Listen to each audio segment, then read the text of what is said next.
I am Jeff Foxworthy, and welcome to Gamekeeper Podcast. If you want to learn more about farming for wildlife and habitat management, then, buddy, you are in the right place. Join the Gamekeeper crew direct from Mossy Oak Land Enhancement Studio as they discuss the latest wildlife and habitat management practices, news, and, of course, hunting. There's no telling what you'll learn, but I'm going to tell you, I bet it's interesting. Enjoy. We're live in 3, 2, 1. All right, everybody, here we are, West Point, Mississippi. We are going to hear the stories of two recent elk hunts, Dudley. You've been to this place in New Mexico, this slice of heaven out there that's produces some giant bulls. It does indeed. And Mac and Rusty went out there and they got it done. Yeah. You got it done last year, but we're not. Did. This isn't about you, though. It's not about me. I'm just here to hear the stories. Yeah. And I hadn't heard them yet. I was a little jealous when I heard they were going. I was very jealous. But, you know, I got my time last year. So I think everybody in the room has got to go out there but me. Well, Bob, maybe we need to do something about that. I don't think we've been putting you in, though. I think Rusty may be the key to all this. Luck of the draw, BC. Luck of the draw. Well, I've never been lucky on draws, so. It took me like 6 or 7 years. Evidently it's a pretty hard one to get, isn't it? Yeah, I mean, Riker could probably speak a little bit more on percentages, but I know archery's very hard to draw. But all of us here at Mossy Oak over the years that we've been going to Graham's, 10 years or better, I think someone's drawn every year. Yeah. It's pretty remarkable. Yeah. Talking to Joseph about it, you know, he's like, I just can't believe you guys draw every year. Well, let me get everybody introduced, set the table so our listeners can kind of understand what's going on. We got Mitchell Carr over here on the board. Mitchell, don't hit the horns for yourself, Mitchell. So we've got, Mitchell was out there as a camera guy, a big trip, sitting on the guest couch, all relaxed like he's, John, you just need to sit up a little bit if you could. We got Jon Tatum. I can't. And John, why can't you sit up a little bit there? There we go. That looks a little more professional, John. Sitting next to him, we've got Rusty McDaniels. And he was a killer on the trip. Killer. And then, of course, we got Mac Thatcher, who we've, for 9 months we've been hearing and talk of preparation of this hunt, and it came Yeah, I wasn't fruition. sure if he was excited about it or not. I mean, he only mentioned it 4,000 times a day. Oh, my goodness, yeah. And then through the magic of the internet, we've got, sitting somewhere in an undisclosed location in New Mexico, we've got Riker Graham. And look at all those animals behind him. Yeah, those came from Graham National Forest, by the way. every single one of them. And I think they were taxidermed by Graham as well. At least, yeah. What all is hanging on the wall back there behind you? Well, you got oryx, axis, a lot of African animals. Do I see a leopard? Yeah, there's a leopard back there. Every sheep. I mean, it's pretty remarkable. Well, that's what they live for, you know? Yeah, you guys, hunting is a big deal in the Graham family. Oh, yeah. Yep, my dad started me when I could just barely walk.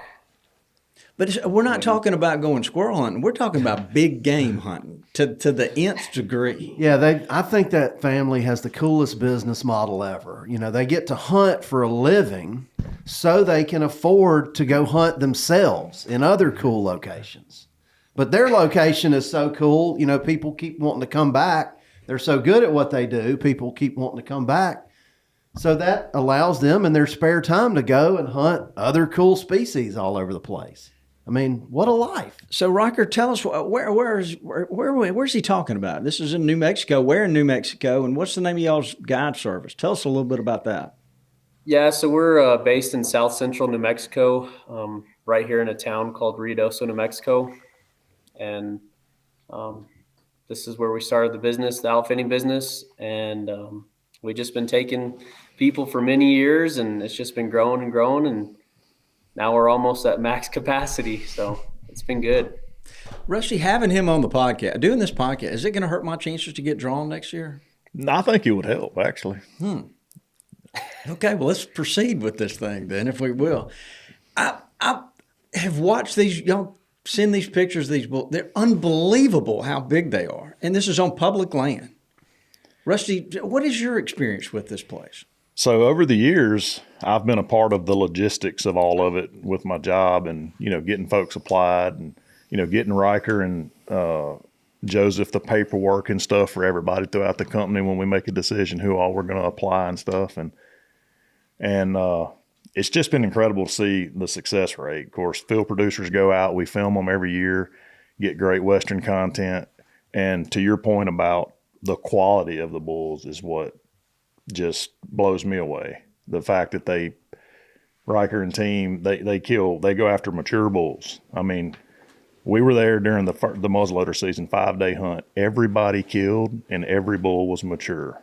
For the most part, there may have been one that was maybe a little suspect, but for the most part, they're all mature bulls, and that's why they're able to just continue to year after year put their customers on big mature bulls, because they're not just shooting, same sort of whitetail model, right? You let them grow and they'll get big. Yeah. And that's what's incredible about out there. You're hunting public dirt. You're sharing the woods with other folks that have drawn too. And the best hunters, guides in this case, are the ones that get in there and get on the bulls. And that's no exception for Riker and Joseph and them. They're the best at what they do. Yeah, no doubt. And I'll also have to add that I think the state DNR has a lot to do with that, keeping the numbers right, having a limited draw. But I mean, you see people are winning tags, but it's a renewable resource, and they keep it renewing. The outfitters in the area are also good at, like you said, encouraging people to wait for that mature bull, and it just helps everybody.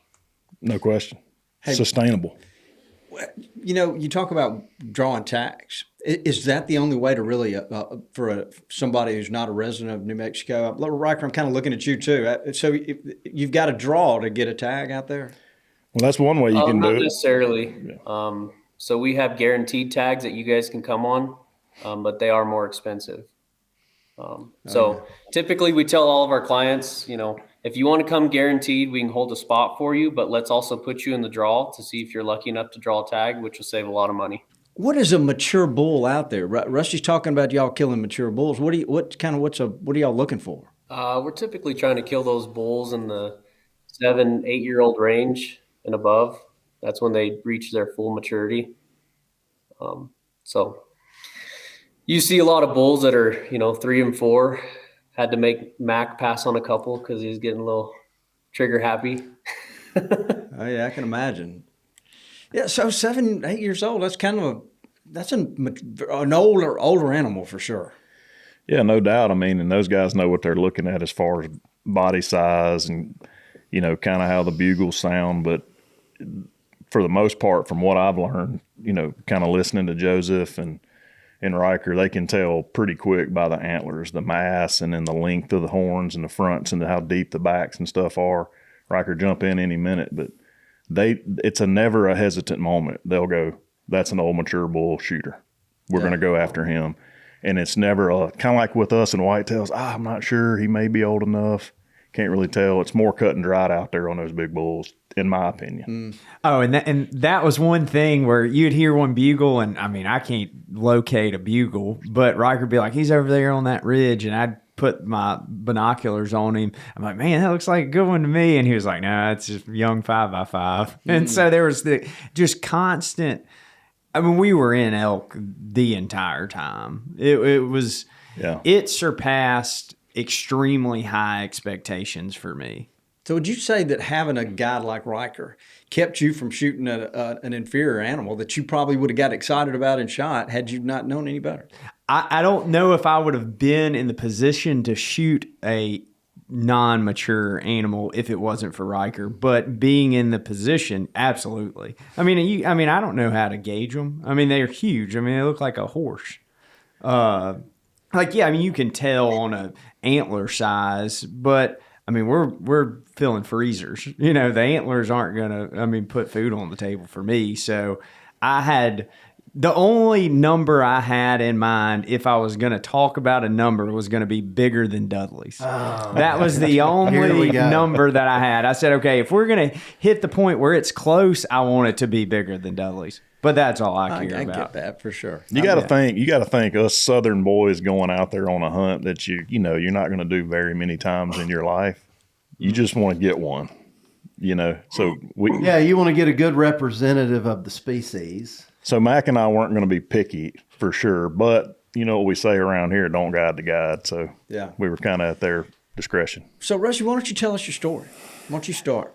All right, so we get there, and we had some daylight left.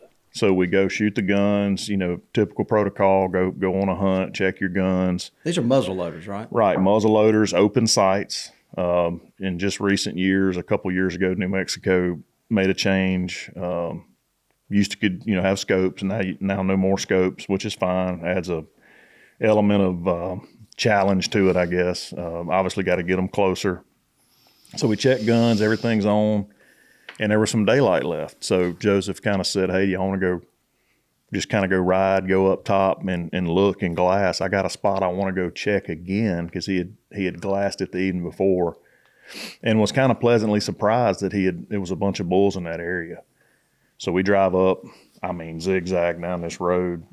John was about to throw up, getting a little bit car sick driving down through there. I don't too much care for it. Yeah. You just look off and there's nothing. Like, if you fall, it's over. Life's over. Yeah. And Joseph's just driving, and then he just looks over and he's talking. Oh, yeah, over there. John's like, "Watch the road. Watch the road, dude." So we get to our glassing spot, and just as soon as we step out of the truck, we hear bugles and stuff. So we could see up the mountainside here, and there's some timber up here, and it's just elk everywhere. And we see some elk, and there's a little herd of cows over here with a small bull, and they're thousands of yards away. So we got the spot and scope out and binoculars and stuff, and within 10 minutes of sitting there, we had identified 3 shooters. He said, this one up here would definitely shoot. Good bull. And then honestly, we kind of had sort of like wrapped up, okay, we're going to potentially come back here. We know we got a couple of good ones to go after. Not to mention what we can't see, because you could hear bugles in the distance. Well, then all of a sudden we hear a bugle. Then all of a sudden we hear a bugle right under us, out of nowhere. And here comes this big one. And it just kind of like blew everybody's mind. And Joseph was like, "I thought I had heard one down below us a little bit earlier." And here comes this big bull, 20-something cows just hanging out, feeding. So Joseph's like, "I don't think there's any way that we can't not come after that bull tomorrow." He kept telling me, "I got another place that I feel really confident in with a couple of shooters identified from our scouting efforts. But man, we might have to come after that bull." Of course, I'm just like, "He's awesome. I'm down. Whatever you want to do." What else? And he's right here. And so he's like, there's a good chance he keeps that herd right here all night, because those cows were feeding.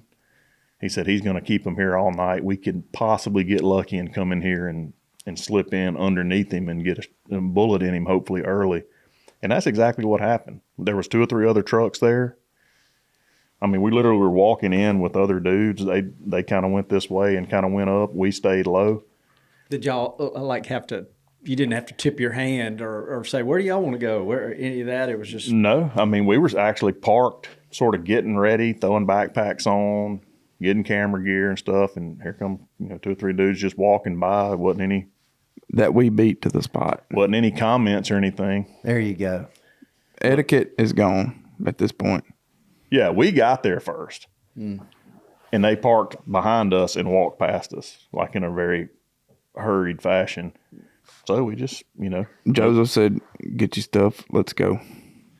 They went a different direction, but that just goes to show you how good Joseph is and knowing the area and all the guides out there. And how to react to different situations. Right. Yeah. He said, "We're going to stay low." And to be honest, I was thinking we need to get high, get above these elk, because they're going to go up, right? When it starts getting daylight, they're going to go up to the dark timber to bed up for the day. And I think Joseph's thinking was that's what they're going to do. My hunch is that bull's going to be right here in this low area where we kind of left him at dark yesterday.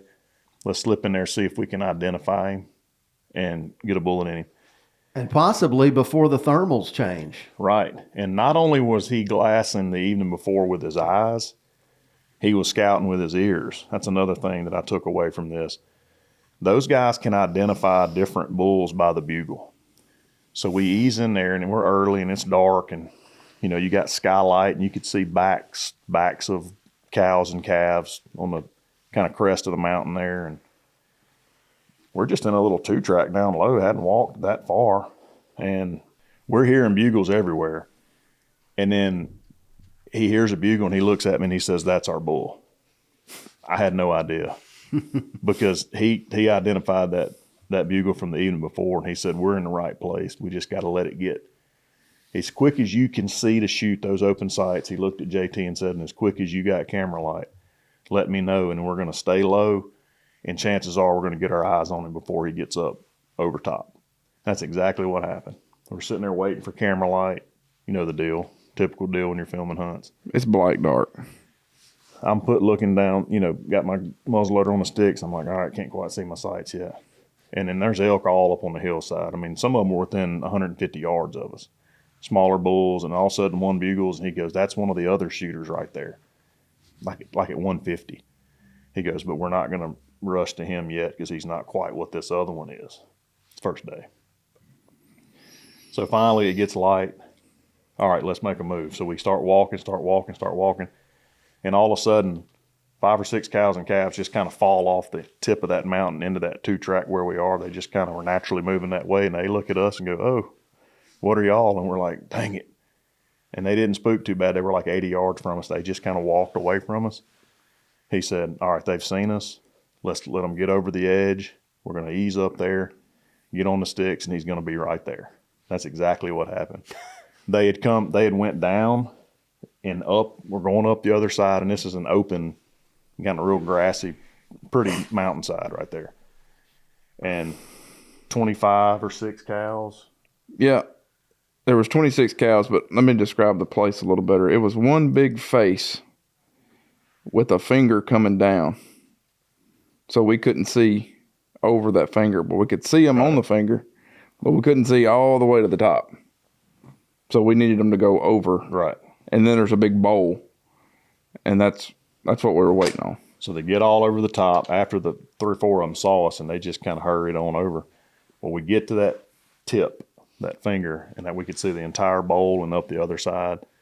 And they had gone all the way across and back up the other side, and it was just him and the cows. He had his herd, and he glassed at him, and he said, "That's our bull. Get on your sticks." How far is he at this point? He was 155. Oh my goodness! It was a godsend because you had all 26 cows in one spot, and he was off by himself. He wasn't intermingled. Right. Like if he'd have been in them, we couldn't have shot. Right. But Worried about hitting other elk and stuff like that. Yeah. It wasn't other bulls, like which one is he or nothing. Yeah. I glass at him, and then obviously with your naked eye at that distance, you can just see there's one bull and a bunch of cows and calves. He goes, "There he is. Get on him." And I'm on the stick standing. JT says, "I'm rolling. I'm on him. I got him. 155. So, I mean, nerves. he turned broadside perfect. Broadside, I mean, just perfect. Looking back at us. Yeah. I think he may have cow called to make him stop and just sort of. He did. Anyway, put it on him, squeezed the trigger, felt good about it. Boom. Elk hits the ground. Yes. Well, immediately reload. Tough animals, get ready. Yeah. So I just immediately go to reloading, and I'm trying to stay focused on that, not spill powder. I'm not looking. And I'm reloading, and finally, and then I hear Joseph go, "He's up." And my heart sunk then. I looked up and I see he's up, and he's walking straight up the hill on the other side, but struggling. I mean, his back end shaking, his head's flopping. I'm like, there's no way. How is he up? Just get ready and shoot again. The other elk are kind of, working their way out of there too. They're obviously a little spooked, but he's hurt. How far is he, Joseph? 189, something like that, 190. But walking up the face of the side. At this point, I'm melting down, guns moving all over. I did not execute this shot. Boom, missed. Not even close. I don't know where it hit, but it didn't hit him. Joseph goes, "I don't think you got him." Oh my gosh. And then at that point, it just, kind of chaos. I'm like overly shook at this point. I'm just thinking, I just don't want this thing to get away. Well, I reload again, and I'm thinking to myself, I need to get more steady. I need to get prone. I mean, this is open sight, muzzleloader. We're getting out to 200 yards. That's pushing it. That's pretty good distance. Well, I look up about 15, 16 yards right up there, and there's a stump. I said, I'm going to lay down on that stump, and I'd run up there. Joseph runs up there with me, and I lay down, throw the sticks down, lay down on the stump and get prone. At that point, he'd gotten up a little higher. How far is he now? 214. I went, mercy, that's a long shot. But we prepared, though. We knew kind of where to hold with the sights we had on those guns, and I was much more steady laying down prone. And John mentioned a godsend. Now, here's this wounded elk that could literally be over the edge at any point, and he just stops and turns broadside on his own, like perfect, and still isn't in and around these other elk, like it's just perfect. So I'm thinking to myself, it's now or never. Let my breath out. I held where I thought I needed to hold, just mid-body, mid-lung, squeeze the trigger, and I heard it hit him. John heard it too. I think he even said, that got him. And then Joseph's just so calm and cool and collected. Boom. I said, where was that, Joseph? I don't know. Reload. Reload. I'm like, what? I know I executed that shot. Well, so I'm reloading. And I don't know if this is on video or not. I'm not sure if John had No, I stayed on the bull. shifted to me or not, but I knew in my heart and mind, I felt like I, executed.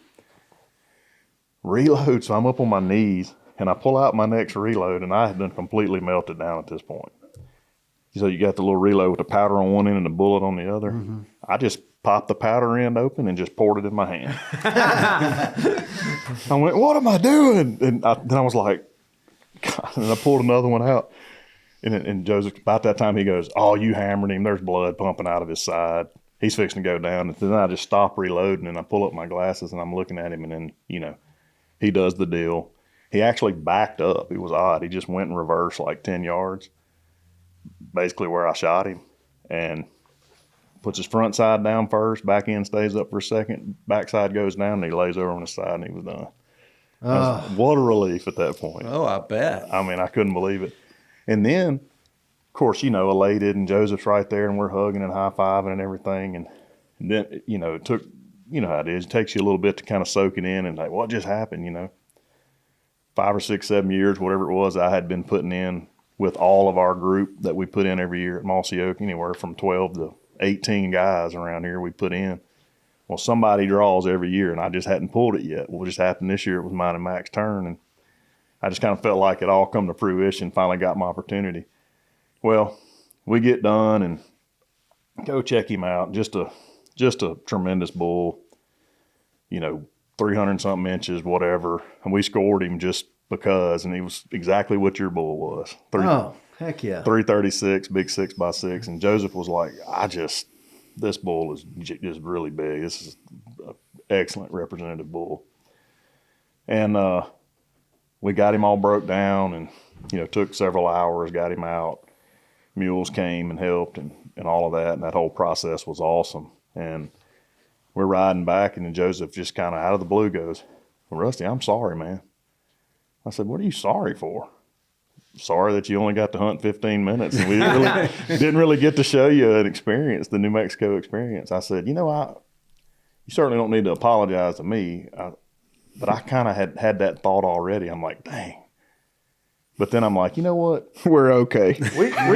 We are okay. We came out here to kill a bull with a once-in-a-lifetime tag and get good video for content, and we did it.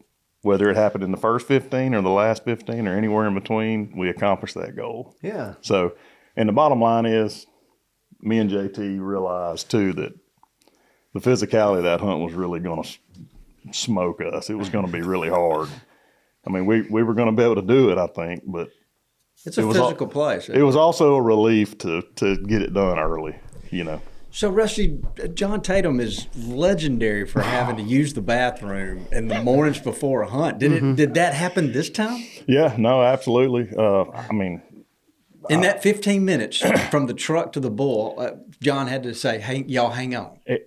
I've actually, every hunt that he and I have ever been on together, which has been hundreds at this point. You just have to leave early. It's just part of it, and it's fine. And let me back up. The 15-minute hunt was basically when it became daylight, when we could actually go. That was the 15 minutes. It actually, the overall time from get out of truck to the end was a little over an hour, because it was a lot of just standing in the dark, waiting for the elk to move where we could move. Me time. Anyway, so I'm sitting there. We're all just waiting, you know. And I just hear, gosh dang it. I'm like, what is it? I'm going to have to. I'm sorry. I'm sorry. I said, Speaking of making a move, I said, dude, it's, 30 or 45 minutes before daylight. Do what you got to do. I better go home and do it now. I better. Because anyway. I get out of the truck. He turns around. He goes, that front top zipper. So I'm like, you just got your backpack, you can't reach or whatever. Turned around, that front top zipper. Zip that open. I went, zzz. You need this toilet paper? Yeah, appreciate it. Anyway, so Joseph's like, yeah, just ease back down the road and don't do it in the road. of course, you have to remind them of that. Yeah. Anyway, so me and Joseph are still sitting there game planning and watching and listening for bulls. And I think that's your bull. And hang on, we got a cow right here at 90 yards in the dark, just up the mountain or whatever. And about that time we hear, you back? Yep, I'm good. How about that? Hey, Riker, let me ask this. So in the heat of that, so Joseph is Riker's dad? Yes. Correct. Okay. Yeah. All right, so let's connect those dots. So, Riker, if that bull, even though he was mortally wounded, if he'd gotten over the crest of that mountain and another hunter was there and had shot, what is etiquette? Would that hunter have been able to claim that bull? I mean, probably. I don't know, Riker. You probably jump in on that. I don't know if y'all have ever experienced that or not. I've never experienced that. That's definitely a tough one. I mean, I guess it would all depend on the shot placement, right? Yeah. Which, by the way, when we got to the downed bull, the first shot was in the crease behind the shoulder, just barely behind the shoulder, 3/4 of the way up, like top of lung. And that's what was kind of baffling. That big 270 grain bullet must have come through, and Joseph's like, you had to have maybe got some of the spine or something, because I'm telling y'all, when he got up and was walking up that hill, he was trying to fall. So that would have been something that I would have had to have had a conversation with the other hunter that shoots that bullet. I'm like, well, that's my shot. He was going to die. Like, I was confident he was going to die. But the thing is, they're so tough, they can just go until who knows, and you just don't want them to get too far, you know? For sure. Damn, that's a heck of a bull. And a great story. Yeah, I mean, like I said, I wasn't looking for a trophy necessarily or whatever. Like, again, Southern guys going hunting, Dud, probably the same for you. You just wanted a great experience and just to get a chance at a solid bull. And honestly, for me, trying to feed two teenage boys and another 11-year-old that are eating us out of house and home, I needed that meat. Oh, yeah. I mean, that's what I was fired up about. And he was huge bodied. Good gracious, he was a big body. It's crazy, like you said, how they can hear a bull and know which one it was. So Riker's dad, Joseph, your guide, same thing. When I heard that bull, He's making said, about him again. Yeah. Here we go. He said, that is the bull that I heard during bow season, 3 weeks ago. And he recognized that bull's voice. Let's back up just a little bit. Let's bring John into this because he filmed both of them. Yeah. We're about to crest up over the hill that morning on Dudley's hunt. And Joseph says, hey, let's get ready. There's bulls bugling all across out in front of us. But he said the one in the middle, that's him. That's the one we're going after. We're going to walk straight to him until we see him. We're going to walk past bulls. Don't quit walking. We're not going. Just walk past them. If they don't make the alarm sound, everything's good. If they run off, okay. We're not going after them. And that's literally, we walked up and Dudley shot him. So, John, you've filmed a lot of bulls dying through the years, or you've been on several hunts like this. What's it like being behind the camera and seeing? Is it just as intense as you think it is for Rusty? 100%. I got to do a job just like he's got to do a job. So I got to be buttoned up. because I mean he can't shoot the bull unless I tell him to, or I'm on him, or Yeah. And then they, back up over the years too with me. I've probably filmed a dozen of them too over the years. Some high intense hunts, high pressure hunts with key people, partners, and regular folks. Back when we were making over 100 episodes of TV a year, just filming a client that paid his hard earned money to go. And here's this camera guy trailing along to try to get it on camera. It's definitely a dynamic there that it's a big time advantage to have a couple of content guys doing it together, one on the gun and one not, because we know what each other's thinking and when you can go and when you can't go and when you can, just flows better.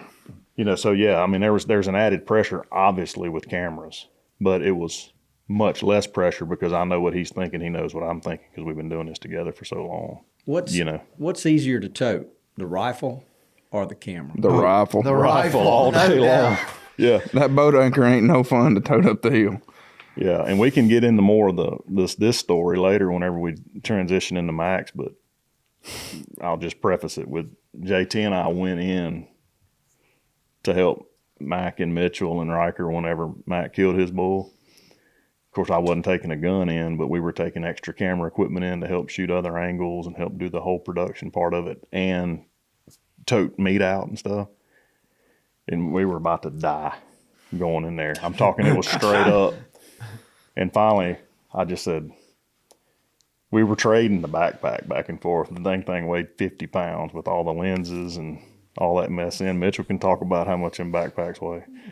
And You just got to pick a spot on the hill and set your mind. I'm going right there. But anyway, to answer your question, I'm getting off track, but it's not even close what a field producer has to tote in versus whoever the trigger man is. Yeah. That's all I was on this trip. So, And you're hunting with mountain goats. So Oh, people that do it all the time. Yeah. Yeah. yeah. Well, Rusty, that's a heck of a bull. Congratulations. Thank you. I feel super fortunate and blessed and grateful to get to do it. And What kind of rifle? it was that Remington Model 700 Yeah, what kind of bullets or what? Ultimate. Yeah, that Remington Model 700 Ultimate. We've been using those pretty much company wide on any muzzleloader hunt that we would do for content. That dates back to the old Hunting the Country TV days when Remington was a sponsor for all those years. Just a really good performing gun, and kind of the recipe that we found that works years ago is the Blackhorn 209 loose powder. because it has to be loose powder, Right. per you the have laws. You have to use loose, but even if you didn't, we found that you get way better accuracy and consistency with that powder versus the pre-made little pellets or whatever. 110 grains by volume, and we were using a 270 grain solid copper bullet that just, it's, bad medicine. Yeah, on it and for open sure. sights, which is Yeah. super challenging. Yeah, big I time. think. But y'all did install a new aperture type sight this year. We did. Did those help a lot? I think so, because that exact gun, I had killed a couple of critters in years past with it, with the post, just the regular bead post on the front with the little Williams peep in the back, exactly the same thing you used. Mm-hmm. Well, Mac, I think, and Lanny had done a little research, and Williams, the company Williams, the peep sight company, had developed a few years back a front sight that works hand in hand with the rear. And Mac and Lanny talked about that, and it takes away so much Guesswork. human error, because you shoulder that gun and you've just got a bead or a post more or less up there that's ironed. Yeah, and it's like a 10 MOA. Yeah. I mean, it's like it covers up the whole elk at 200 yards. Take a little white paint pen and paint the circle so you can see it better, because ain't none of us getting any younger. Our eyesight ain't improving. If anything, it's all worsening. And then you're going to look through that peep in the back. I mean, you got some play in there. You know what I'm saying? Oh, for sure. Plus the distance, like you speak of, it's going to cover up the whole animal. Well, this new Williams sight for the front that Mac and I installed is pretty cool, because you've got the bullet drop compensator marks underneath, and they prefigure the formula for you. So with 110 grains of Blackhorn by volume, with a 250 to 290 grain bullet, something, I think they give you a range in there, and it's spot on. You sight in at 100, it's a little crosshair in there. Super fine. It's a circle deal you put on the front of the gun. Little crosshair, you sight that regular crosshair in at 100. Your first mark down, is your next distance 175, I believe it was, and then or 150, and then the next one is 200. So Mac and I played with it, and we were very confident to 200. I mean, 100%. We weren't going to hesitate shooting at 200. Yeah. And they both barely missed the target at 3. So yeah, we shot at a big gong, big, I don't know, 2 foot by 2 foot metal plate at 300, and just barely hit under. But we center punched it at 2. So that's when I knew, heat of the moment, here we go, 214 yards. I'm prepared for this, but laying down prone made all the difference in the world because I was calm and steady. And I put it right on his rib cage and pulled the trigger, and it went exactly where the sight said it was going to go and where we prepared. So had I had to shoot the old post at 200, I don't know. It's a great story. So let's transition now. Let's transition over to Mac's story. And I'm tempted to start with Riker and get his kind of take on this. He's a mountain goat, as y'all mentioned. He's a young guy he's got a go gear, I'm sure. Riker, what was your take when you got out of the truck? You got Mac over here. Let me precursor this. So the biggest thing to me about this trip, and this will go into Riker, is when he called and said, "Hey, I'm putting you in." We were talking. It was one of those things that you see off in the distance. You don't think it's ever going to happen to you. So when we get the email, I'm super fired up. Riker and I start talking. And what's so cool about Graham's and their business is the preparation months before the hunters get there. And that to me, between that, your physical conditioning and the location you're in, I mean, no telling how many hours and miles Riker had hiked preparing for me to get there. And that's what you don't see. I mean, Riker would send me videos and tell me where he was, or not where he was, but, kind of where the bulls were. And that to me, that's why we killed the bulls, is because of the pre-work that they did. Yeah. And so I just wanted to say that before Riker. Not to mention all the other hunters 100%, yeah. before and after that he's doing the same thing for. Yeah, so that to me is, that's what a lot of people don't get to see, because, we have the connection that Rusty and Mr. Joseph have created, and Riker and I felt like became really good friends after this. But just talking to him before and the prep work he did and the hours he was out there, that's what makes them so successful. I agree with that, and it's 100% one of the main reasons. And because we've all been on hunts before where you're going with a guide and then you just don't know. Like you've been told, well, it's been a good place historically, but I hadn't been in there yet. We're just going to go in there and see what we can find.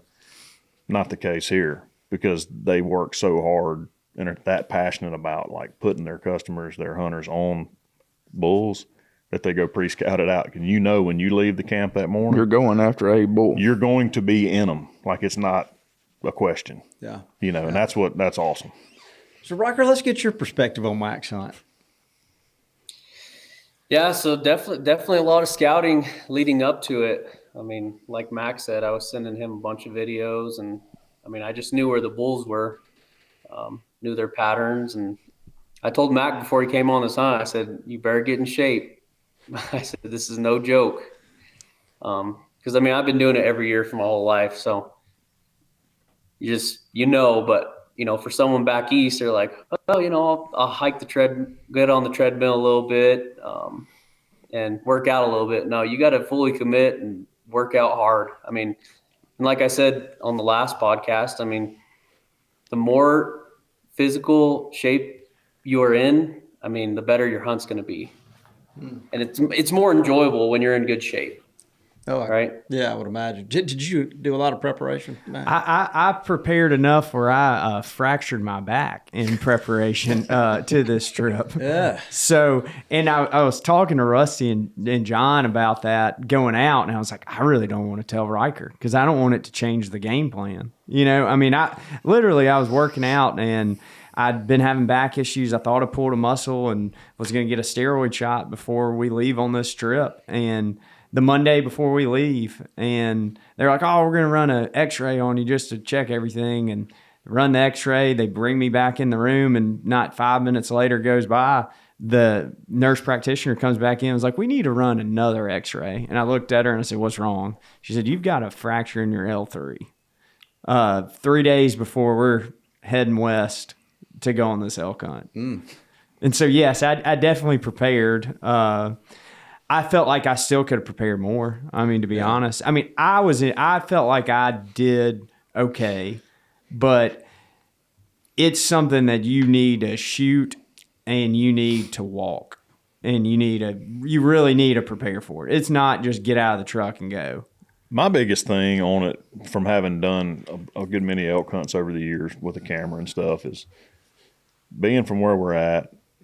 The lungs are one thing. You can run as much as you want. You can do all the whatever, any cardio you want to do to get yourself, quote unquote, in shape. Your lungs for a southern guy like us aren't prepared for up there because there's the altitude, there's no air.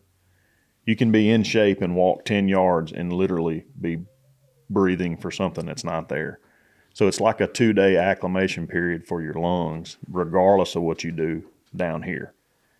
But to his point, you got to have your leg muscles at least ready, because after one long day, if you get sore the next day, then you're in. It's going to be tough on you. So you got to do something to get your muscles woke up and ready. So squats, body squats, stairs, running bleachers. I ran bleachers at the boys' high school to try to get ready. And we'd go to baseball practice, and I'd have my hiking boots on, throwing batting practice to them, and they'd be making fun of me because I had boots on. I'm like, well, it ain't enough hours in a day, so I got to, for doing all this. And then even when you get there, it's still like a mega shock.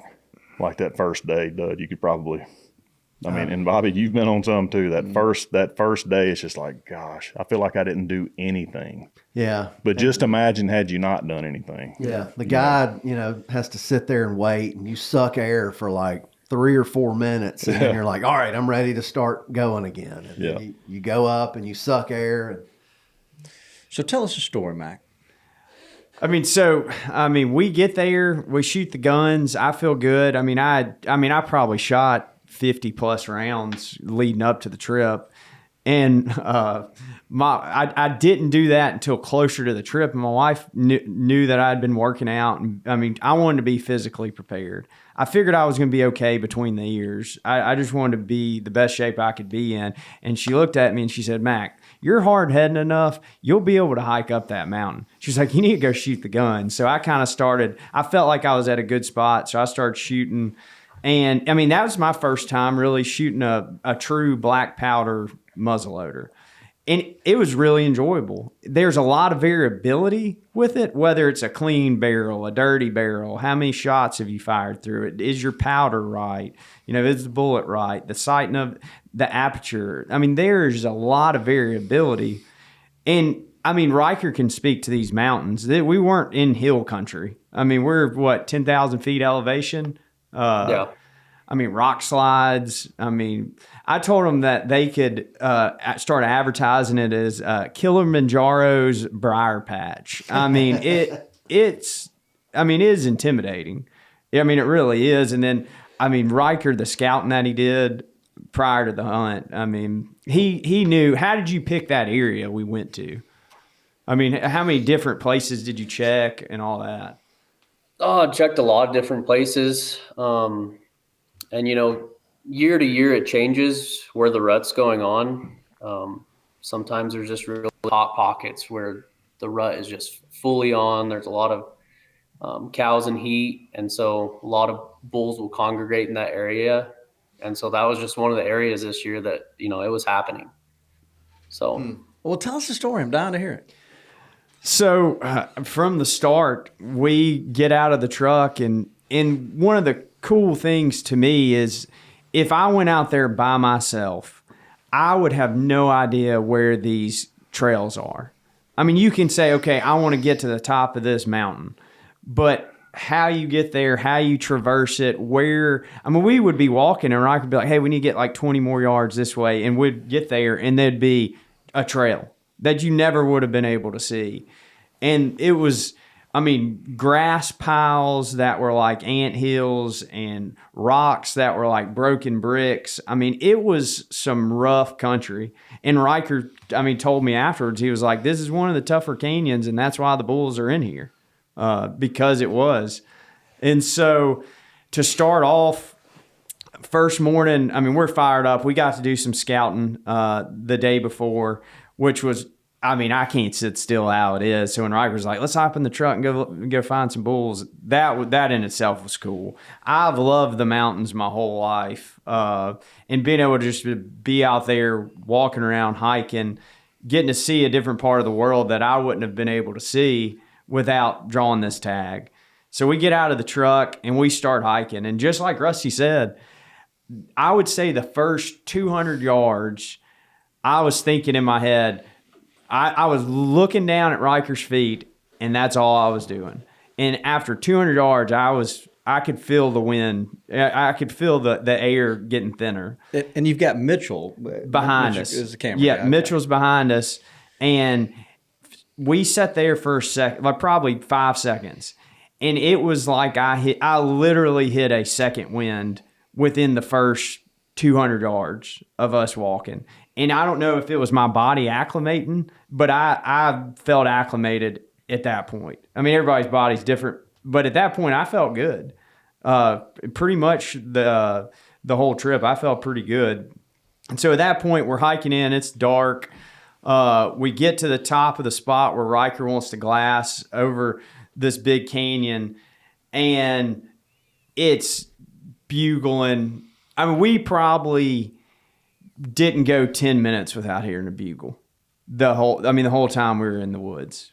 Was that pretty fair to say? I mean, it was nonstop. Yeah, it was happening. And Riker's probably better at telling the strategy. What was our plan that first morning? What were you wanting to do? So a lot of them bulls, they like to come off the backside of that hill, and there's a big meadow that we were above. And so we're just trying to get there in position, just to right where them bulls come out and get right to. Because a lot of the times you're dealing with, other public land hunters. And so a lot of the other hunters want to go just right in there at them. And it's some steep, and it can get really thick in that backside. So I was kind of setting us up with the gameplay that these elk are going to get pushed right to us. Is this a morning or This is a morning. Okay. This is opening morning. Opens on Saturday morning. And so we get up there, and there's bugles in different parts of this kind of bowl canyon area. And then Riker starts cow calling and calls in a 7x5, on a string from probably 1,500 yards. And they had pushed the season a week later than when Dudley went last year. So I was kind of thinking in my head, they might not still be, doing the thing. But that was within the first 30 minutes. This bull comes in on a string and gets to 60 yards of us, bugling. And then I was like, okay, I was like, I'll shoot him if you want me to, you call me off of it. I was like, I'll do whatever you say. And so obviously didn't shoot him. He was a young bull. He was going to be a stud one day.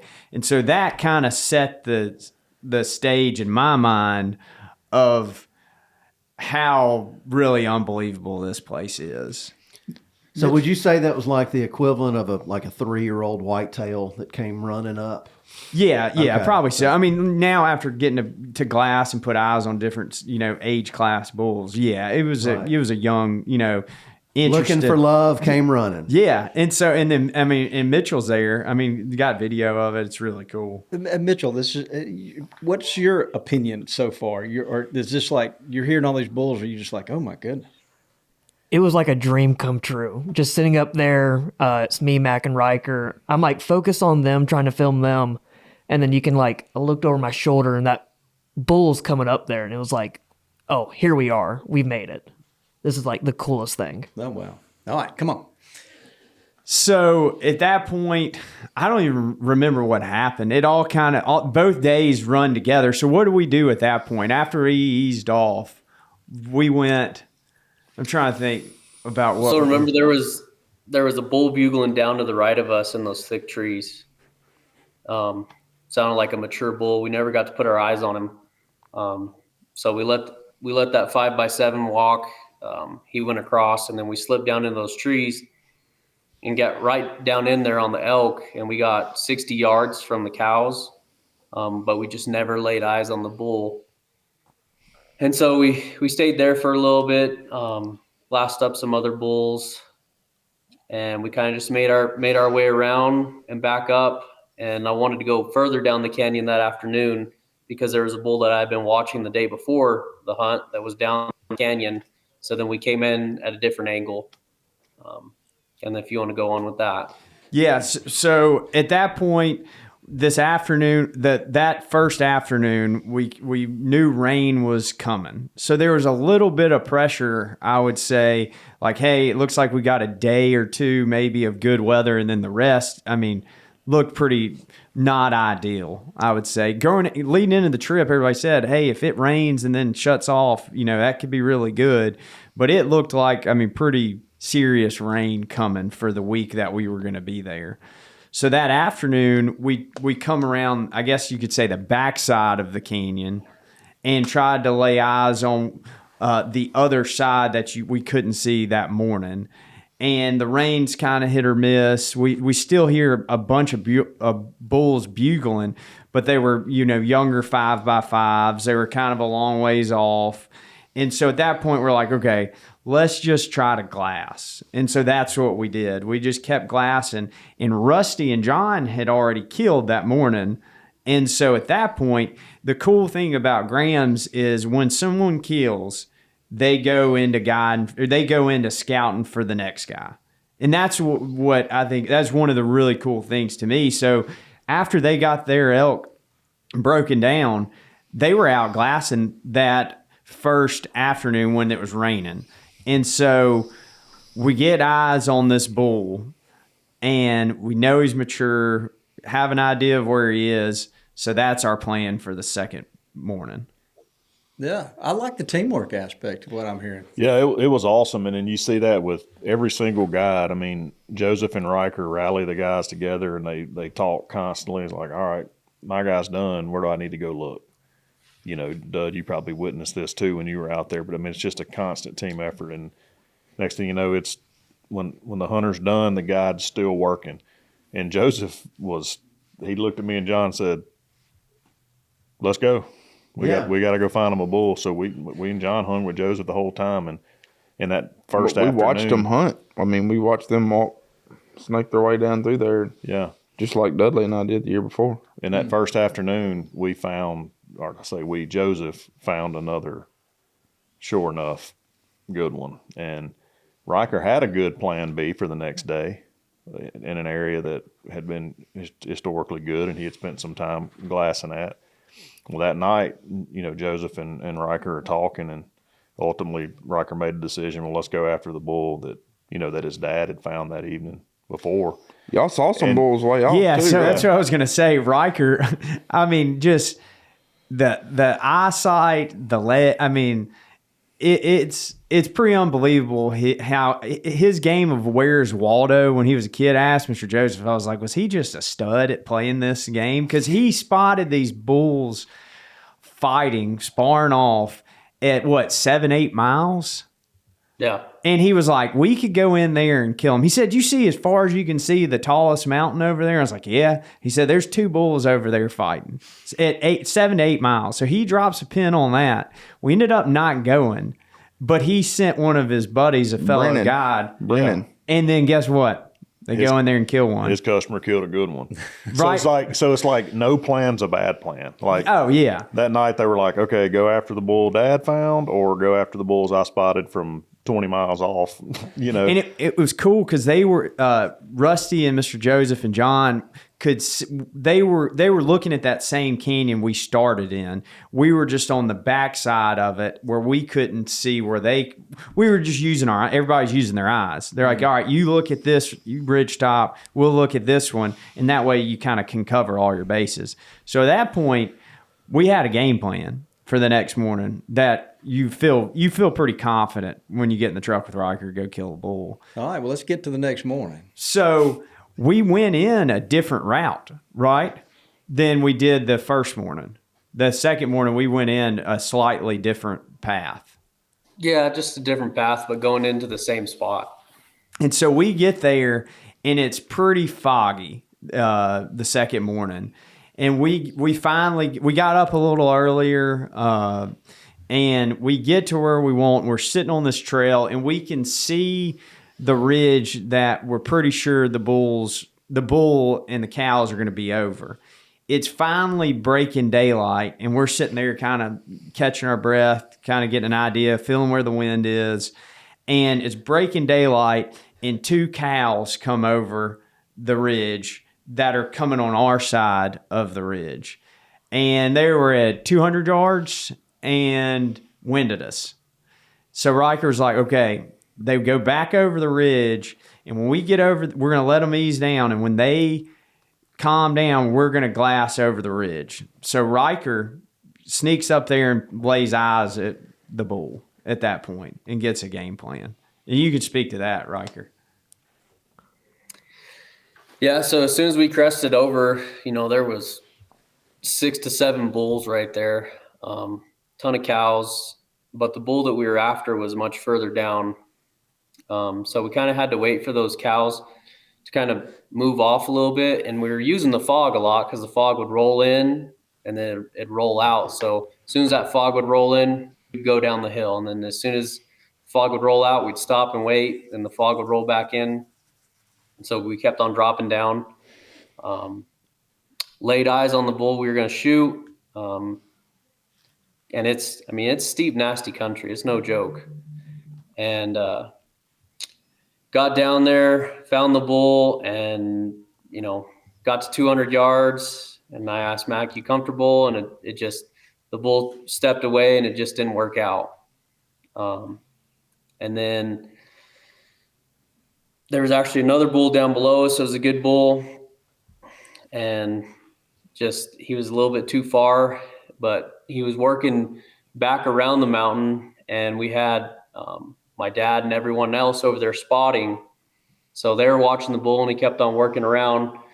So I told these guys, hey, let's take a little break, and we'll make a game plan and get over there.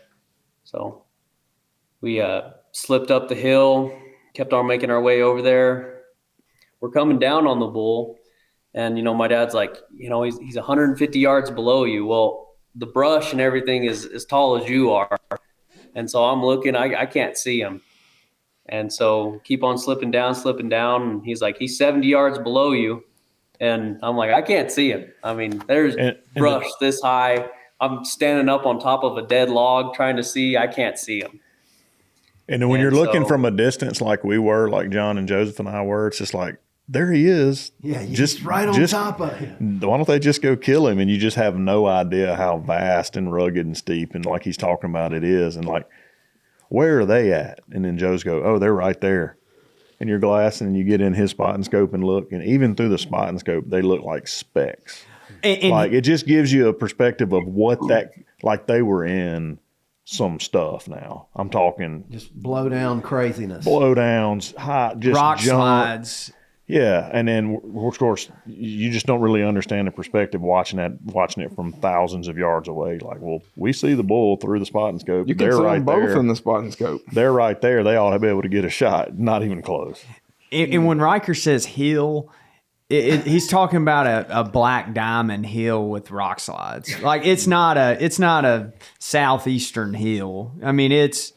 We probably cut, I think total was probably 2,000 feet of elevation when we went from maybe more from the top to the bottom. And we're running down, we're jogging down a rock slide.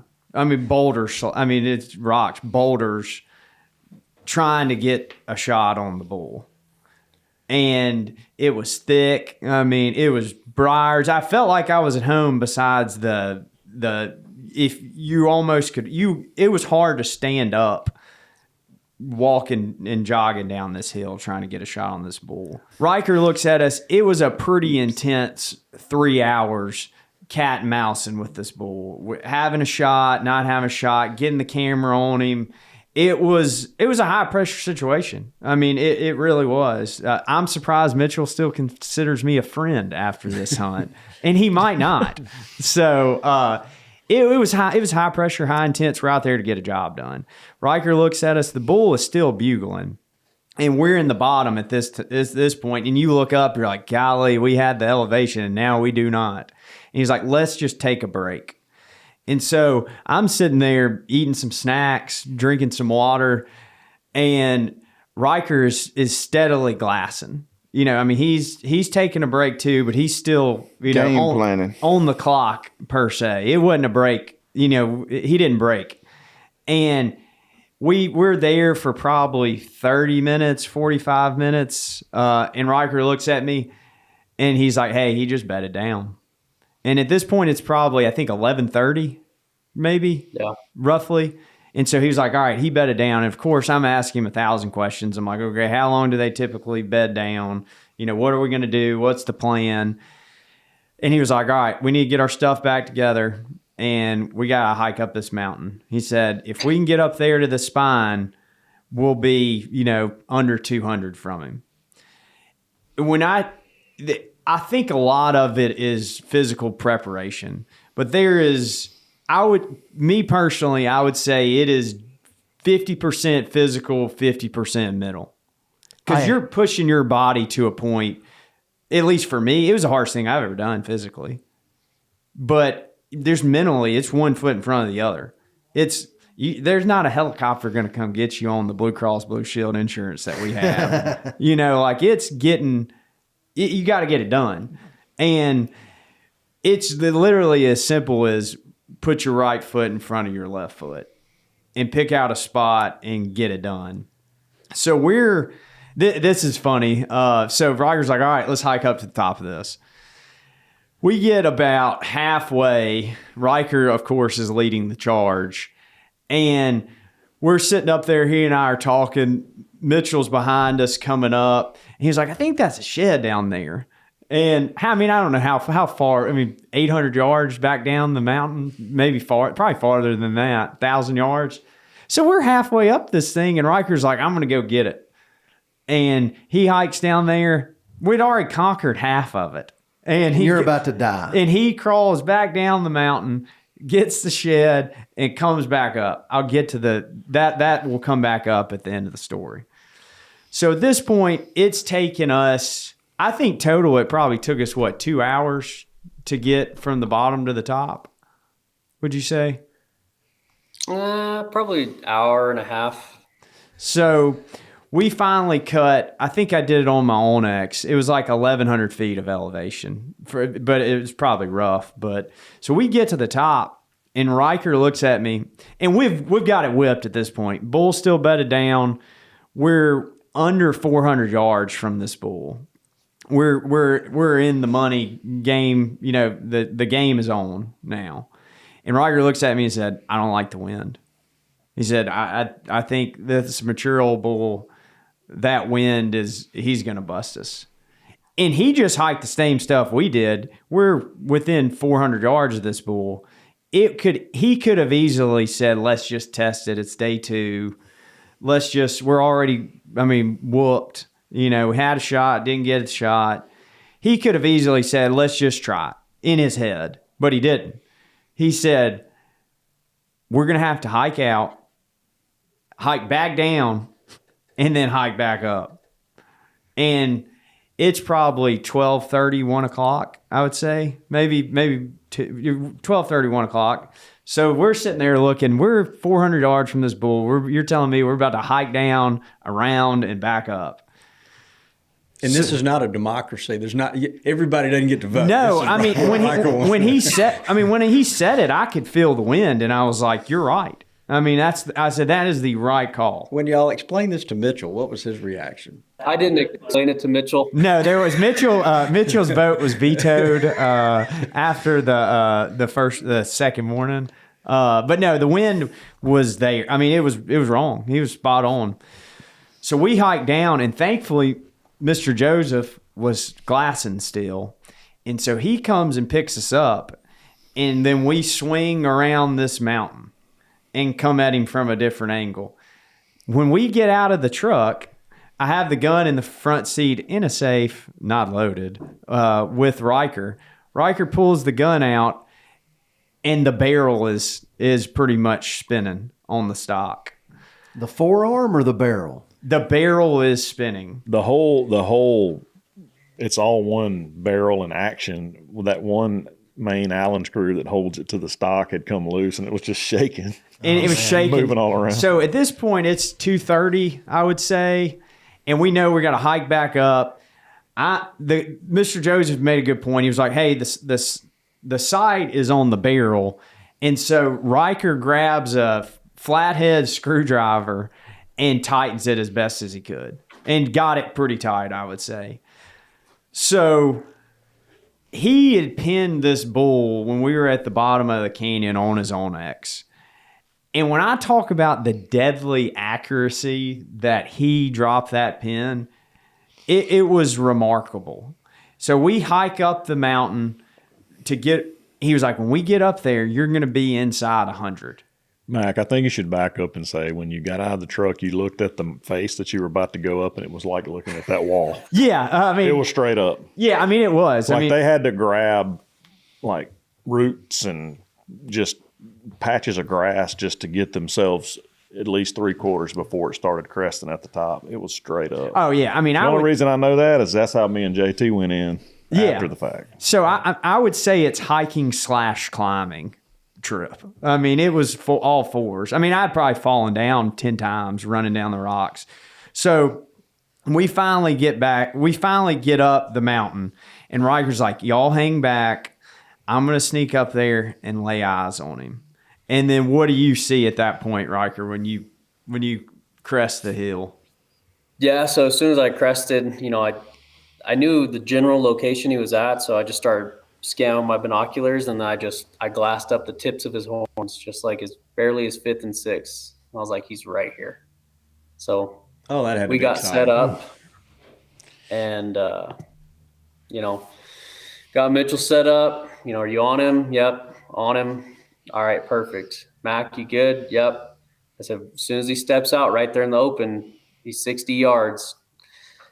And so the bull, it feels like it takes eternity for that bull to step in the open.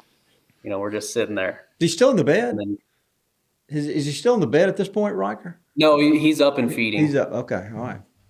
60 yards, Mac. Even you can make that shot. And describe the setting, though. Blowdowns and just deadfall. Yeah, so like Rusty said, we had these guns.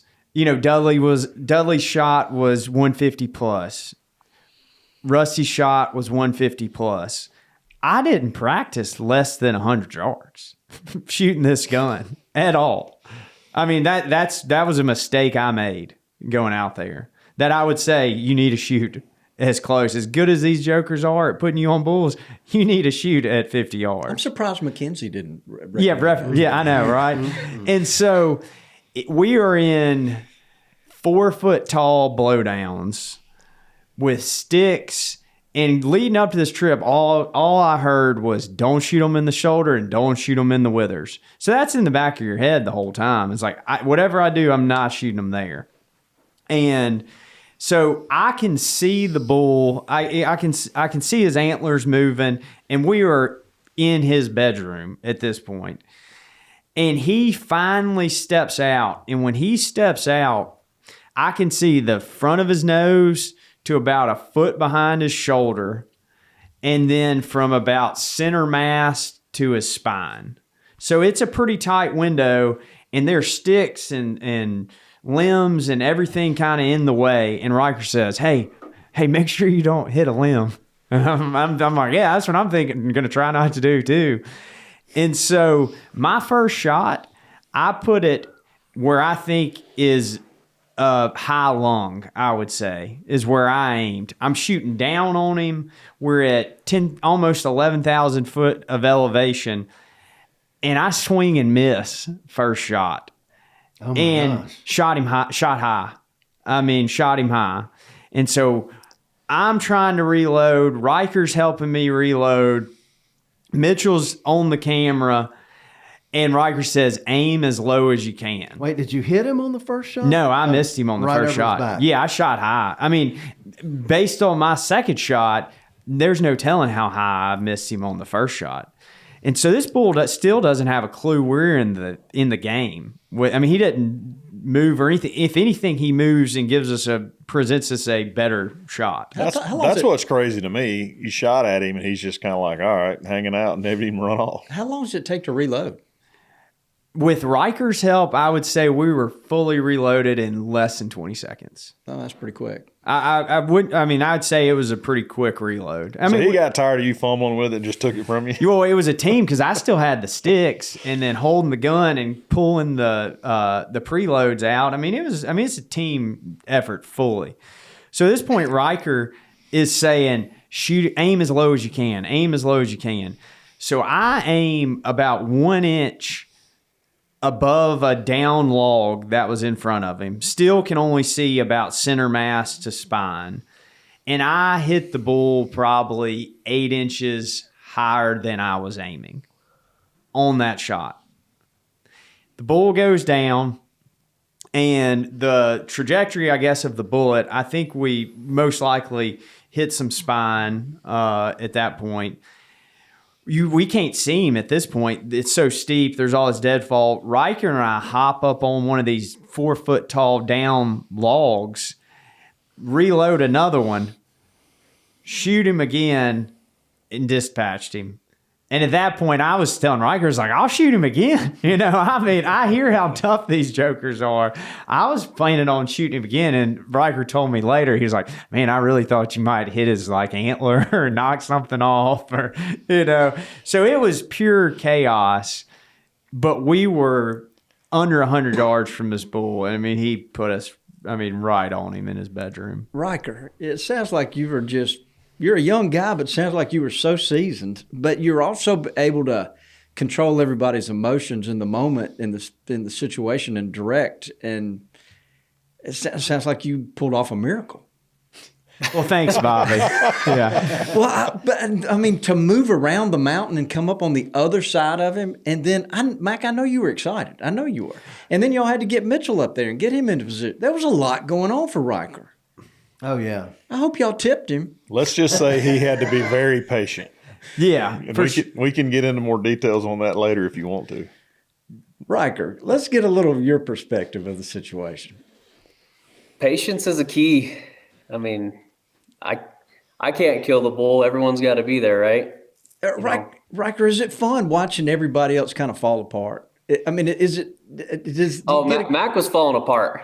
After the first shot, he's falling apart. I'm like, calm down. He doesn't know. Give me the muzzleloader. I reload the muzzleloader, and I was like, aim as low as you can. I was like, I'm pretty sure it went way over his back. And so, I could tell Mac was losing it. After that first shot, he's like, oh my gosh, I just had an opportunity at 60 yards, and I screwed it up. But I was like, no, it's good. Calm down. And so, yeah, you also have to be a proficient in psychology to be able to deal with these flatwooders. It's an amazing story. Definitely a lot of motivation. Yeah, I never knew that I would shoot that high. I personally don't think that I shot high. I think the inside 100 where I was aiming, Riker can speak to that more than I can. I personally don't think that it was me that shot that high. You did. Well, I the trigger. I know that I did, but I'm just saying I'd love to shoot that gun at 60 yards at sea level and see what it shoots, how high it shoots. Well, their angle played a factor into it also, right? Like that, kind of like with archery, when you're shooting, I think it's the same thing with a bullet, but you didn't have the full rib cage to even aim at. You know what I'm saying? So you're trying to put it in the top of the lung. Over a log. Tell us about this bull. Now, what are we looking at? 7, 8-year-old bull? Riker, Mr. Joseph said probably 8 to 10, something like that.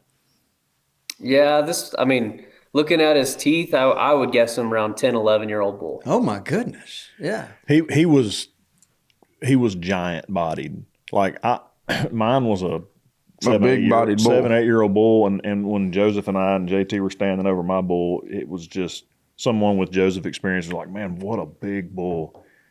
And then to hear Joseph and Riker talk about how big his was, they even measured like neck size, and like the distance from like the tip of his nose to the back of his skull was bigger. He was just huge. And then once we Euro'd him and had him all in the skin and shed, just comparing the skull size of Mac's bull to all the other 7 bulls that were in there, it wasn't even close. This was like a monarch, gigantic bull. Oh, but what did he score? Bigger than Dudley's. Oh, right. Let's hit some horns on that. So Riker. My dry year bull scored less than your wet year bull. This isn't about you, Dudley. So calm down. To me, so we walk up on this bull, and he is. I'm just. That's the closest I've ever been to a wild elk in my life. And I walk up, and I'm just amazed at his neck and his hindquarters of just how large it looks. What about the antlers? Yeah, well, that too, obviously, but just the mass of the body was probably what was in the colors, but just the size of the animal blew me away. And Riker said when we got up to him, he was like, "Man, this thing's antlers are a lot bigger than I thought it was because his body is so big." Looking at him at a distance, I mean, you knew he was a big one antler wise, but go ahead and hit him with the score. So he scored 343 and a quarter. All right. That's a great bull. And then just being able to look out at where we were and then look at the bull, and then with Riker there, and then Rusty and Jon and Mr. Joseph coming. If I could go back to any moment of the whole trip, it would probably be if I could just freeze time sitting there for longer and just thinking about the 20 plus miles we hiked and the sunsets the sunrises, the 2 sunrises we saw, and just the diversity of the landscape with the trees and the rock slides and the huge rock faces and just the vastness of it. Like sitting there, I mean, at that point, the work started. Granted, I just toted some stuff up the mountain, and Riker, Mr. Joseph, and Jon were cutting this thing up. Because I asked to help, but they're like, "No, it's okay. We'll do it a little bit faster probably than you will." And your back is broken. Yeah, just take a break. Yeah, that's true. And my L3 is fractured. And so just being able to be there and see, like, you feel so small. And it really... And like Riker, one of the coolest things too was after that, Riker asked Mitchell if he could pray while we're up there. And this was on a Sunday, and Riker in his profession doesn't get to, during hunt season, unfortunately is, working a lot of times and not going to church on Sundays with clients. And so to be so far away from home and to get to experience something that I never thought that it was a dream with somebody like-minded in God's creation. That was, to me, the coolest. I mean, the bull is icing on the cake. That does sound like quite an experience. And it sounds like you soaked it all in and got the most out of it. So it was good for you. It was a trip of a lifetime. And I told Rusty and Jon, I said, "Hey, if somebody gets drawn, if you teach me how to push record, I'll go out there and film them." Because that was just being there and picking Riker's brain. I did ask him 1,000 questions. I mean, it was it was amazing. What about Mitchell? What you filmed this kill? What was your perspective? It was just a blessing to get to go out there and do this. This was my first actual hunt after going with you this spring on a quick turkey kill. Yeah. But just to get to go along with them and get to see, like, I grew up watching Mossy Oak, hunt the country, that kind of stuff, and now getting to be a part of it and getting Mac to see his first elk and being in that moment, it was just amazing. How about that? Wow. 2 great stories, Rusty. Yeah, no doubt. I mean, I'll kind of echo what Mac said. It's just something about the West. You feel closer to your Creator, to the good Lord. And I mentioned, you just feel super grateful and, for the opportunity, and then for it to all come to fruition and actually get opportunities. And as I said, when I said my little prayer, I said, "Thank you, Lord, for guiding my bullet." Just a unbelievable experience. And then when you're out there with coworkers, but also buddies, you kind of have some moments, you know. So just to dive into it a little bit more, John and we had been with Joseph all day glassing and spotting, but there was other work to do. We had some other little product videos and some photography and different things to do on this trip for some different partners and stuff. So we broke away and we were working on that with some knives and some different things we were working on. Obviously staying in touch. And then when Joseph rang our phones and said, just heard 2 shots, don't know the outcome yet. And then he sends a text, I don't know, 5 minutes later and says, bull down. We looked at each other right then and immediately said, we got to go. Like, we got to go be a part of this with them because that's how special it all is. Climb that mountain. Yeah. And not only that, but we felt like we wanted to go dive in with Mitch. I mean, he's new and still learning and wanted to go help him with some, making sure he had all the angles and all the shots he needed, recreating and scenics and heroes and all of that. And come to find out he had ditched the tripod, backpacks, everything else. That's a whole nother story. But I'll say he did a hell of a job filming handheld. But that's the lesson that we learned, right, Mitch? Bring the tripod. Yeah. So anyway, I mean, it was super tough for me and JT to get in there, but when we got in there, it was all worthwhile. Would we get back to the lodge at 11 that night? Oh yeah. I mean, Shot the bull about 3:30. So are there things that you guys, I want to specifically ask Mike and Rusty this. If somebody listening to this that maybe is going on an elk hunt in the future, are there 1 or 2 or 3 things that you learned that next time I will definitely have this or I will do this? Are there things that stuck out to you? I mean, I think just prepare as best you can, like Mac talked about, physically, also with the gun or the bow. Just make sure when the moment of truth happens that you are as prepared as possible. You said you probably shot 50 rounds. I probably shot just as many, 40 to 50, preparing. I have shot that muzzleloader so many times in the past and have been fortunate enough to take some other critters with that muzzleloader. So I knew it and was confident, but I still felt like I owed it to the experience, the situation, the investment to prepare. So just prepare beyond when you think it's enough. Just keep going physically, you know, with your execution of the weapon that you're using. But not only that, prepare yourself mentally to just know, you know, like he said, you got to just keep going when you feel like you can't.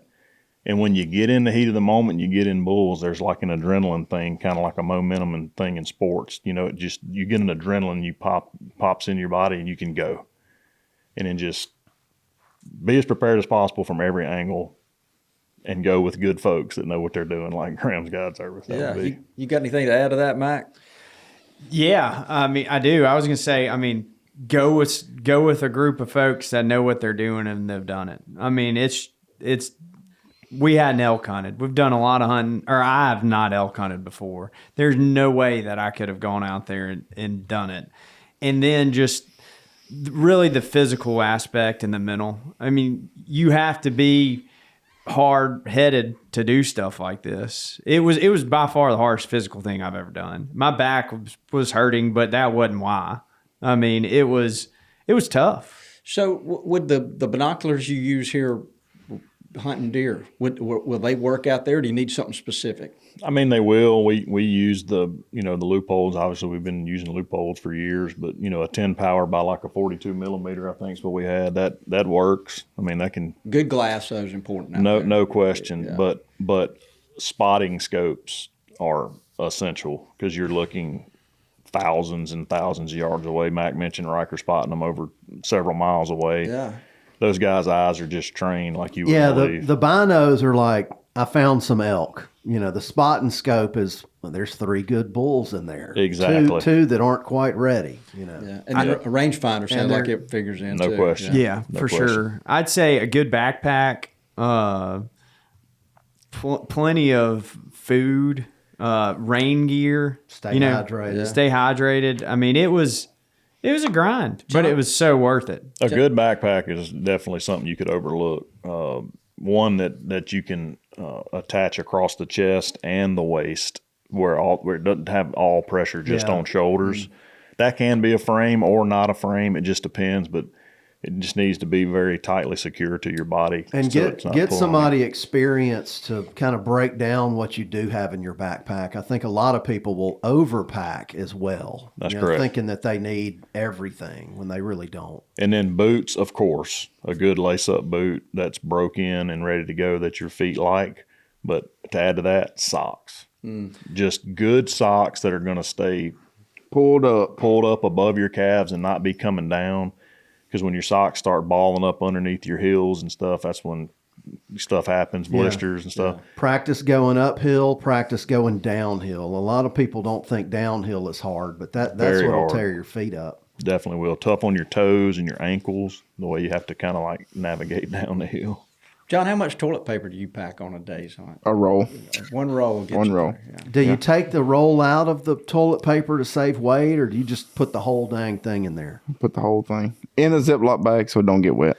Riker, we sure appreciate you putting up with these guys. It sounds like y'all had a heck of a time, and I bet there's more to this story that you're just not telling us. It was an amazing time. I look forward to the seasons to come. I hope that some more of you guys get to draw some tags and come out, because it is a once in a lifetime experience. Definitely. A future podcast for the Gamekeeper podcast would be Cody. He's got a pretty cool story. I'm being real. He's got a cool story of how he got to be the wrangler. Him and Riker are big buddies. That is a cool experience in itself. It to is. Witness Cody doing his thing with the pack mules. And dude, I'm telling you, it'll save you. Having Cody come in with the two mules. And just the sheer number of how many he's got out. Packed is out. Pretty I cool. mean, we packed. I mean, Rusty and I toted the shoulders and the hindquarters probably inside 100 yards through deadfall rocks Up to the top. and it To leave it there. that will whip you in the dark. I mean, in the dark. I mean, finding the right path to go up. I mean, 100 yards. I couldn't imagine if we had to tote that thing out. Cody is just a cool dude. Well, just that hike out that night was a struggle. Like seeing where we were walking and all. Going down. Yeah. Like really down. Somebody didn't have a lot. John, did you ride a mule? No, Yeah. did not. I walked. I'm trying to get Riker to come down and chase some turkeys this spring. Well, you need to do it, Riker. You need to do it. That'd be a lot of fun. It'd probably be really easy walking down here for you. If I can ever seem to find the time. Yeah.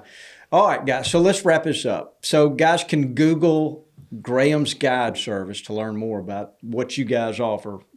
And Riker, it sounds like you're following in your father's footsteps. I hear the name Joseph a lot. Sounds like he is just like a heck of a man.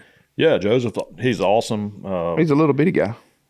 Buttoned up. I mean, runs a good business, obviously. And one of the great things about him is that many great things about him is that he genuinely cares about his customers' success and wants to put them on bulls. And that bleeds into his team. And I can only imagine that you're not going to work for him as a guide, big game guide, unless they're like-minded like him and just want to put all the customers on bulls. 100% opportunity rate, I'm pretty sure, Riker, for like many years running. Yep. Just incredible. And I would say, it's probably not much better in that part of the country. And the food? Yeah, I mean, just incredible. Oh, if I didn't have a wife and kids, I'd be asking Riker for a job right now. Yeah, awesome country, man. Don't do it, Riker. Don't. I'm just telling you. You can't answer all the questions that would come at you every day. So we got AI now. You can't have a guide with a broke back. Yeah. All right, guys, this has been a lot of fun. It feels like we've touched on everything. Is there any stone left unturned here that we need to hit on? But if not, we'll get on. I guess with our Mac day. needs to talk about the shed I went and picked up. So Yeah. So I talked about Riker hiking back down the mountain, then back up to get this shed. So we get everything done. We worked for a few days, filming some content around the lodge, and we're packing out to leave, saying our goodbyes. And Riker says, "Hold on a second." Goes to his truck, opens his door. I hadn't thought about the shed again. hands it to me, and says, "Hey, this is for Wilkes, so he'll have something in his room whenever you get back home."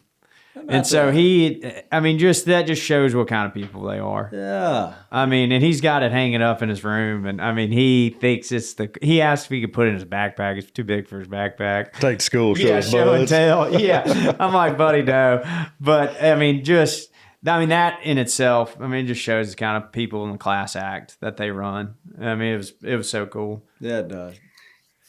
Yeah, and it was pretty cool. I know you guys didn't get to see it, but so we had the one last guy in camp for that muzzleloader hunt, and we had every single guide helping the last guy out. So it was pretty cool. There was 12 of us helping the last guy out, and he was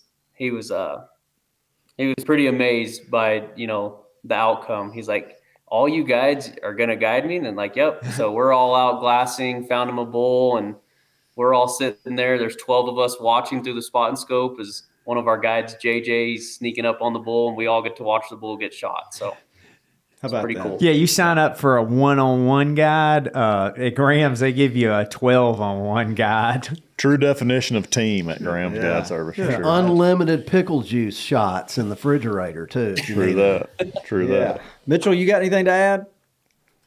No, that's pretty much it for it. Well, sounds like you had a good time. John, we always love seeing you. You're one of our favorite people. I love around seeing you here. too, Yeah. Bobby. Rusty, congrats on a great bull. Thanks, man. Appreciate it. And Mike, the traveling bull. Yesterday they were in the front room. Today they're not. What are you're just traveling around with the antlers? My father-in-law is in town, and he wanted to see it. Yeah. But I will say this. I'm going to break the mold at the mole hole. Because, Riker, one thing, everybody that's gone out there and killed an elk and does all this, we never get any of the meat. No one shares any of the meat. So I'm going to actually break the mold and bring Bobby some meat and Mitchell some meat. Dudley doesn't get any because he didn't share his. But awesome. So I'm going to actually put food on the table for other families thanks That to is Riker. awesome. We need to pick a Friday and just have an elk burger lunch and bring a grill. And exclude Dudley. Yeah. Oh my goodness. We can sure do that. Riker, thank you for joining us. Hey, tell your dad that we said hello, and we're just real impressed with what y'all do, and we appreciate what you guys do, because you guys are no doubt gamekeepers out there representing New Mexico. Of course, and thank you guys. Like I said, I look forward to many more years of hopefully you guys coming out and drawing some tags. Yeah. Same here, man. Appreciate I everything. got something to look forward to, Rusty. Yeah. So, all right. Why don't you say goodbye, Dudley? Goodbye, Dudley. Get us out of here, Mitchell. Thanks for tuning in to this week's episode of the Gamekeeper Podcast, and be sure to tune in again. Subscribe to Gamekeeper Farming for Wildlife magazine, and don't miss the Mossy Oak Properties Fistful of Dirt podcast with my good buddy, Ronnie Cuz Strickland.